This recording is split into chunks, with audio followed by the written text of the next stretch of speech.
It's like being in the Army, like as a private, and you want to be, the company commander because, hey, look, man, look, he's driving a Mercedes and it says princess on the back, right? And he, like you see all these things, right? Go ahead, Annette. Go ahead. I'll give you 10 minutes to catch your breath. Like God, and you kind of see people that have been in the program a little while, and they're happy. And you come in and you're miserable, and it's like, I want to be happy. And they tell you you can be, but it's going to take a little bit of time. And if you can just hang on long enough, the miracle will happen. And a lot of times people come in and they have a problem with the word God. I was the same way. So I say, well, what word would you prefer? And if they say none, then okay. And if they say, well, I was thinking about like Buddha or Allah, or okay, whatever. That's the cool part. The cool part about this program is that we don't make you shave your head. This is optional. And we don't make you sell flowers at the airport in a saffron robe. You don't have to knock on people's doors on Sunday and say, would you like to talk about Jesus? There's none of that stuff. Now, if that's what you want to do, right, we support that too. It is a spiritual program. It has nothing to do with religion, even though all these steps and things were written back in the late 1930s, right? So church was a lot more of a what do you call it, a cultural foundation back then. Now we have these mega churches and all that stuff, and back then you really only had two channels, right? You had Catholic and Protestant, and pretty much maybe some Presbyterian sprinkled here and there, but and God bless the Baptists for they do not sin, right? But that's neither here nor there. This is a place where all colors, all creeds, all sexes, like sometimes we got like, we don't know, it's okay. The cool part is it really truly doesn't matter. And one of my favorite sayings is karma's a bitch, but only if you are, right? Because I've seen a lot of good karma go around. I've been divorced, remarried.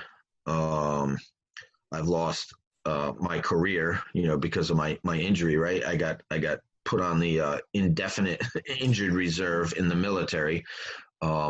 I was medically retired in 2018, so I didn't get to make lieutenant colonel. I didn't get to, go to the war college, and I didn't get to do all the things that I thought that I needed to do to be somebody, right? Right. Hey, just being in the Army as long as I have, I mean, my sponsor said, dude, that's an accomplishment. You made it through basic training and jumped out of airplanes. He goes, you can stop right there, and you be good, right? I'm like, all right, I see what he's saying now.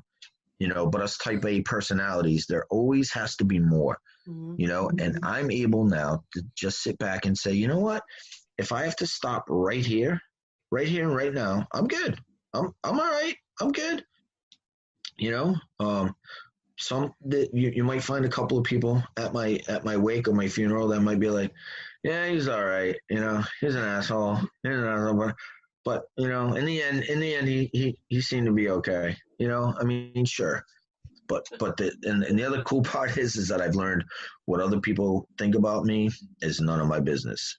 And if we can go through life learning some of these like really valuable lessons, whether you're an alcoholic or not, you can be a chronic warrior. I had a talk with my aunt last night. So my mom's been diagnosed with pancreatic cancer.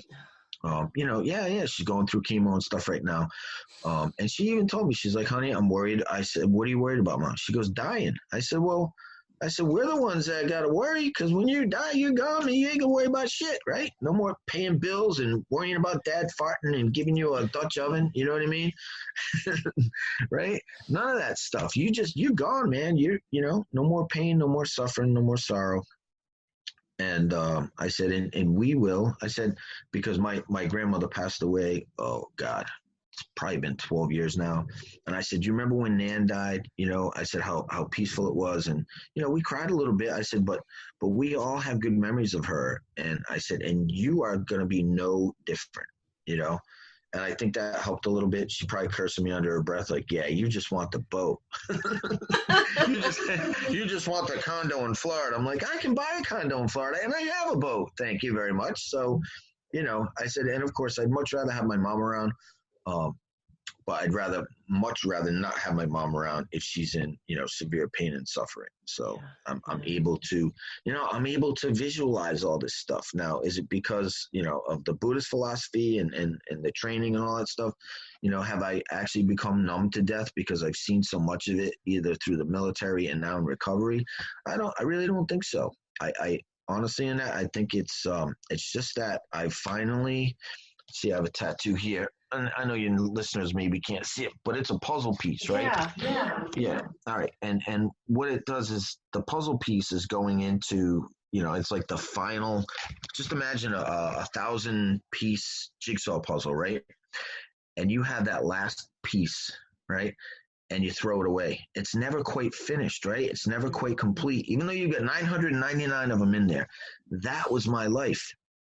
Like that's why I drank. I was trying to put that last piece, that last puzzle piece into my soul, and I just couldn't do it. And when I finally stopped drinking, I realized that my missing piece, right, my PIECE, was my inner peace, my PEACE. And that's when the miracle happened. And I went, holy crap, I've been such a dope for the last, but it's what I needed, right, to teach me the lesson to get me here right now. So I could be on your podcast and talk to you and talk to your listeners, and maybe, maybe just maybe one of them out there is listening, and or they'll listen to this sometime, later, who knows, a year from now, and be like, I wonder if that J dude is still sober. I wonder if that J dude, if his number, I've had the same cell phone number since 1999. All right. So it's not going to change. Okay. It is not going to change. My email is jason.j.main@gmail.com. Super easy. Annette will have all the information and stuff like that. So if you're looking to donate to a great and worthy cause, something that's local, we're here in Maryland. I am just 15 minutes from the Naval Academy in Annapolis. If you guys are going to do the MapQuest thing, do they still have MapQuest? I don't know, Google Map. And I'm in between the Naval Academy and Fort Meade, Maryland. It's an amazing place. I have the most amazing life, and I don't know if I told you, Annette, but last Thursday at 1500, I accepted a very lucrative job offer from Lockheed Martin.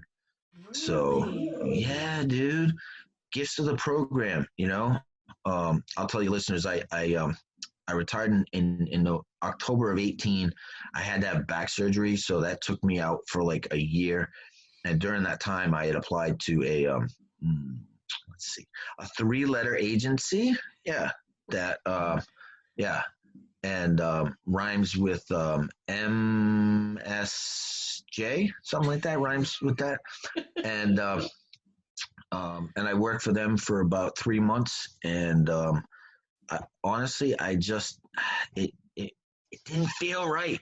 It did just, I want to work for a place where people don't eat their young, I want to be able to go to bed every night and know that, and again, not disparaging the entire organization. It's just, it just didn't work out. I thought it would, and I had to resign. And it kind of struck a little blow to my ego and stuff like that. But then I just said, hey, you know what? God's going to open another door, and it's going to be like so wide open that, I could drive a truck through it. And sure enough, this was like as of 2 weeks ago. I applied on a Tuesday. Recruiter called me on a Thursday. Usually you wait weeks and weeks and weeks before you hear back. I had an interview on a Friday, and I had an offer 5 days later, which I accepted. The place, the Lockheed, is like 11 minutes down the street from my house. Did I say 11? Yeah, that's my word. Yeah, I made that up because it comes right before 12 and 13. So 11 minutes from my house. I'm going to be a corporate trainer. And Annette knows me well enough that it's like they looked at me and said, let's write this job description around him. Like it's amazing. So I start on July 6th. It puts a tiny hamper in my not my recovery, but my ability to help others. Because now 8 hours or 10 hours or whatever of my day are dedicated to a different kind of function. So you know what? Up until that part, I just keep doing what I can do, and then it's like an accordion. It flexes, it ebbs, and it flows. And if you guys have ever heard the saying, I don't know, go with the flow. Holy shit, guys, right? And I get it. Sometimes it's hard because oh well, I really wanted to watch Schitt's Creek tonight, and no, I can't. You know what, guys? Thank God for what TiVo or whatever the hell that is. You can watch it again. Yeah. Listen, don't miss your kids' soccer games. Don't miss your kids' recitals. Don't miss the first poop in the potty. You know what I mean? Because and I understand if you can't help it, you can't help it. But if you're missing those things and you're wishing that you weren't, then we should probably talk. So I think I'll wrap that up. Unless you want to pepper me with questions, I can stay as long or as short as you want, sweetheart. This was really cool. I'm just like I said in the beginning, of course we didn't know, but I'm so glad that Brenna came in at the right time, because I know that feeling of wanting to end it all, and somehow, some way, something came down and saved us. So I think it's amazing. I live personally by the mantra of your message. And so I fully believe that that's what you did. You turned your mess into a message. And I think that, whatever anybody believes in, for me, God, that he saved you for a reason, and it is for you to continue this work. And I know that, a few years ago, I wouldn't have said that because, I'm dealing with my own stuff, but I think in our own self-healing journey, we learned to appreciate things that we were kind of taken for granted before. And so I've opened up my eyes to a lot of things, and I'm so glad that you're doing incredible work, and I'm so proud of you, really. I really am. And so Thanks, son. thank you so much for being on Earth, and for being and finding happiness, because I know it's hard. So yeah, I will put, we didn't get a chance to talk about your article. I'm going to put that link in the show notes for you guys to read. He did share his story on a huge platform called the Military Associations of America. And so I think that's when it really became public.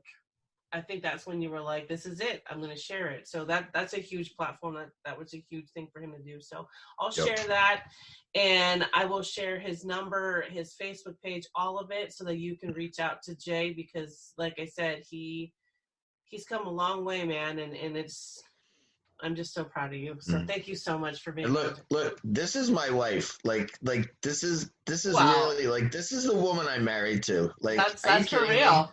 This is my wife. she married me. Like, I know. What? I'm just kidding. I know, but you know what? That's the other thing. It's just unbelievable. I still I look over at, and I'm like, did she have brain damage or something? Like, I don't know. No, God. I tell her every day. But no, it's true. It's true. God works in mysterious ways. He does. So it's crazy because Katie drinks like maybe like one drink a month. Like we went out the other day on the boat, and my sponsor's wife and her each had a margarita. Like, like, people can drink responsibly. I've seen it. I just am not one of those people. I drink irresponsibly. so I don't drink anymore, It's okay. And yeah. No, you've come a long way, and you did it. So celebrate those small victories. Thanks again, Jay. I can't wait to see what you're going to do in the future with the LifeHouse Recovery of Maryland. So yeah. I will share that. So thank you so much, and I hope you have a great day. Thank you so much, and thanks for everybody who's listening out there.